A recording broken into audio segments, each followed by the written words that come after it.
Shalom bagimu yang diberkati dan dirahmati Tuhan. Kembali kita berjumpa dalam edisi Renungan Pagi Penyejuk Iman. Tema pagi ini, hidup hanya embusan nafas. Untuk pelayanan firman, mari kita berdoa. Kepadamu ya Tuhan, kami menaikkan segala puji dan syukur untuk kehidupan yang Engkau anugerahkan. Dan kami hendak mengisi kehidupan ini di dalam terang firman-Mu. Roh Kudus-Mu memampukan kami untuk mengerti dan memahaminya. Di dalam nama Tuhan Yesus kami berdoa. Amin. Firman Tuhan, Ayub pasal 7 ayat 1 dan ayat 7 demikian. Bukankah manusia harus bergumul di bumi dan hari-harinya seperti hari-hari orang upahan? Ingatlah bahwa hidupku hanya embusan napas, mataku tidak akan lagi melihat yang baik. Saudara-saudaraku, firman Tuhan senantiasa mengajari kita bahwa hidup ini terikat dengan waktu. Artinya, hidup yang kita hidupi dalam kaitannya dengan keberadaan atau eksistensi kita di dunia ini tidak bersifat abadi.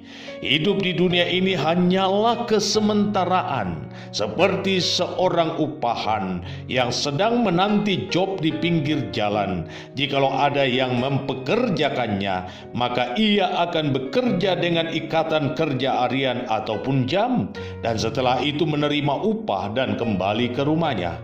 Ya, hidup ini terikat oleh waktu kesementaraan.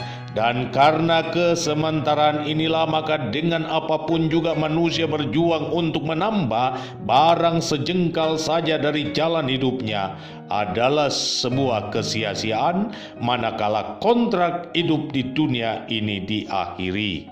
Karena itu, tidaklah mengherankan manakala tubuh semakin melemah dan mulai dirongrong sakit penyakit, maka manusia mulai merasa resah dan gelisah bahkan ketakutan untuk menghadapi bayang-bayang kematiannya. Untuk itu, setiap kita harus memiliki hati yang bijaksana dalam mengelola kehidupan selagi Tuhan memberi waktu untuk hal tersebut. Ketika bayang-bayang kematian itu menjadi sebuah kengerian, maka sudah waktunya sebelum hal itu tiba, Anda harus mengisi hidup ini dengan berbagai kebajikan. Saudara-saudaraku, Ayub berbicara tentang realita dari hidup yang singkat ini dengan mengibaratkannya seperti hembusan napas. Dan ketika semuanya berakhir, maka hidup dan waktu itu tidak dapat kembali lagi. Ya, inilah yang dikatakannya.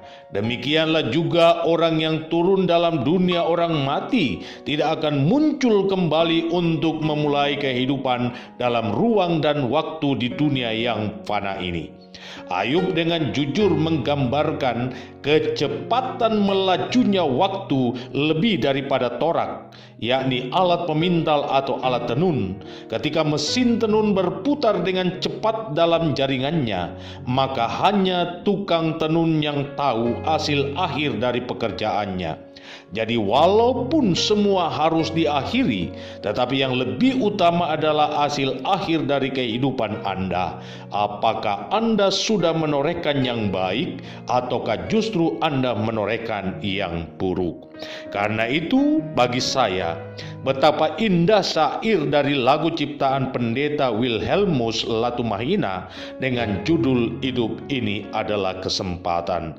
Lagu ini adalah khotbah yang sesungguhnya tentang hidup yang berarti, sehingga ketika ajal menjemput, maka tidak ada kata sesal. Hidup ini adalah kesempatan. Hidup ini untuk melayani Tuhan. Jangan sia-siakan waktu yang Tuhan beri. Hidup ini harus jadi berkat. Karena itulah hai saudara-saudaraku, ketika napas hidup ini masih ada dan Anda masih diberikan kekuatan untuk melangkah serta juga diberikan kemampuan untuk berpikir, maka lakukanlah yang terbaik untuk dirimu, untuk sesamamu, dan untuk duniamu serta untuk Tuhanmu. Sebab tidak akan selamanya kita akan tetap ada dan berdiri di tengah dunia ini. Tidak selamanya kita kuat, tidak selamanya kita jaya, dan tidak selamanya kita hidup. Karena itu, saya hendak tegaskan hal ini kepada Anda. Jika hidup ini hanyalah embusan napas, maka buatlah hidup ini berkat bagi semua, sebelum semua hal dalam hidup Anda diakhiri. Langkah awal yang tepat memang sangat baik, tetapi hasil akhir dari hidup Anda itu jauh lebih baik lagi jika semua orang merasa bahagia karena kehadiran semasa hidup Anda. Selamat memaknai kehidupan imanmu. Tuhan Yesus memberkati.